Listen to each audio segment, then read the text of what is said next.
మనల్ని శాపగ్రస్తులుగా ఉండాలని ఆశించట్లా. మనం ఏలికలమై ఉండాలనే కోరుకుంటున్నాడు.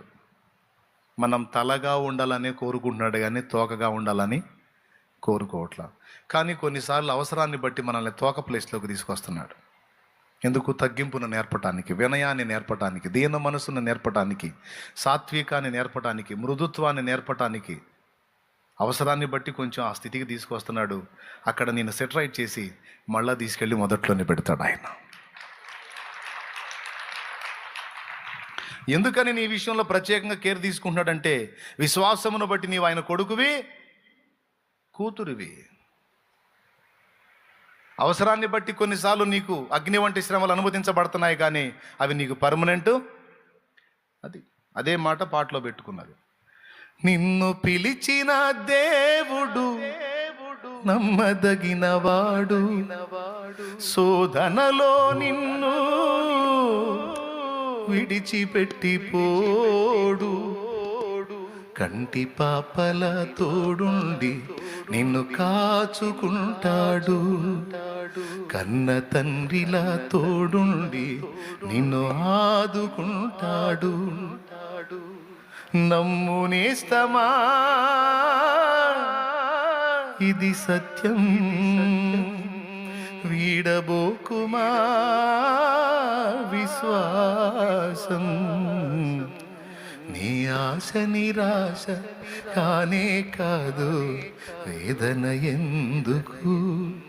నీ కన్నీరు కలకాలముండదు, కలతే చెందకు. దేవుని గొప్ప నామానికి మహిమ కలుగును గాక. ఇది మీరు అందరూ అర్థం చేసుకుంటారని నేను అనుకుంటున్నాను. 3 సంగతులు నేను మీకు చెప్పాను. నంబర్ 1, ఆయన మనల్ని మహిమపరచాలని, ఘనపరచాలని కోరుకుంటున్నాడు. 1, దేవుడు. ఎందుకంటే ఆయన్ని ప్రేమించే మనం ఆయన మహిమను వెతికినట్లు ఆయన కూడా మనల్ని ప్రేమిస్తున్నాడు కనుక మన మహిమను వెతుకుతున్నాడు. ఆయన మన ఘనతను వెతుకుతున్నాడు. ఇది మొదటి సంగతి. 2వది, మనల్ని ఆశీర్వాదంగా ఉంచాలని కోరుకుంటున్నాడు, కానీ శాపగ్రస్తుల్లాగా మనం ఉండాలని ఆయన కోరుకోవటల్లా. అన్ని విషయములలో అబ్రహామును ఆశీర్వదించినట్టు మనల్ని కూడా అన్ని విషయములలో ఆశీర్వదించాలనే మనసారా కోరుకుంటున్నాడు, కానీ దరిద్రులుగా ఉంచాలని అనుకోవటల్లా ఆయన. మరి ఎందుకన్నా మనకి పరిస్థితులు అంటే అవసరాన్ని బట్టి అనేది లేఖనంలో మీకు చూపించాను. మనలో కొన్ని ఎగస్ట్రాలు కట్ చేయాలి, అలాగే కొన్ని కొదువై ఉన్న వాటిని భర్తీ చేయాలి. 2వ పాయింట్ ఏంటండి? మనలో ఎక్కువగా ఉన్న వాటిని కొన్నిటిని తగ్గించాలి, మనలో కొదువై ఉన్న వాటిని కొన్నిటిని లెవెల్ చేయాలి. ఎక్కువేంటి? అహం, స్వయం, గర్వం, మత్సరం, దరిద్ర లక్షణాలు కొన్ని ఉన్నాయి శరీరాన్ని బట్టి. వాటిని కట్ చేయాలి. కట్ చేయాలంటే అగచాట్లే ఉపయోగపడతాయి. అంతేనండి. గాయం చేయకుండా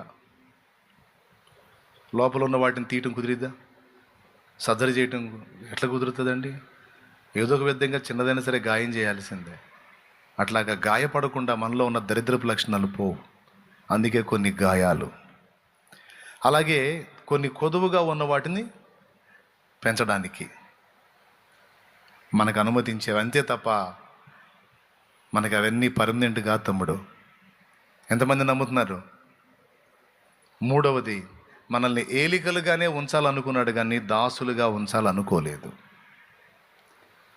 అయితే మనం ఏలికలమైన నాడు అహంకారం చూపకుండానట్లు, గర్వించకుండానట్లు, మదించకుండానట్లు ముందు దాసత్వాన్ని నేర్పి తర్వాత ఏలికల్ని చేస్తున్నాడు ఆయన.